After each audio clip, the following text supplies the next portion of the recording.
তখন ভোরবেলা সবে আলো ফুটেছে। এরই মধ্যে বিভিন্ন পুঞ্জি থেকে অনুষ্ঠান স্থলে আসতে শুরু করেছেন খ্রিস্ট ধর্মাবলম্বীরা। সকাল 6টার আগে মৌলভীবাজারের শ্রীমঙ্গল ভিক্টোরিয়া স্কুল মাঠে খ্রিস্ট ধর্মাবলম্বী শিশু থেকে বয়স্কদের সমাগম। রোববার ভোর 5:30টায় ভিক্টোরিয়া স্কুল মাঠে সমবেত প্রার্থনার সূচনা। খ্রিস্ট ধর্মাবলম্বীদের যীশু খ্রিস্টের পুনরুত্থান দিবস বা ইস্টার সানডের যথাযোগ্য মর্যাদায় পালিত।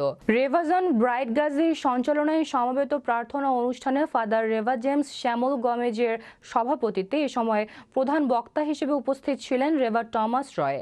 তিনি যীশু খ্রিস্টের আত্মজীবনী নিয়ে আলোকপাত করেন। এ সময় আরও অনেকে উপস্থিত ছিলেন। আলোচনা সভার ফাঁকে সঙ্গীত পরিবেশন করেন বিভিন্ন খাসিয়াপুঞ্জি প্রেসবিটারিয়ান মান্ডলিকের সদস্যরা।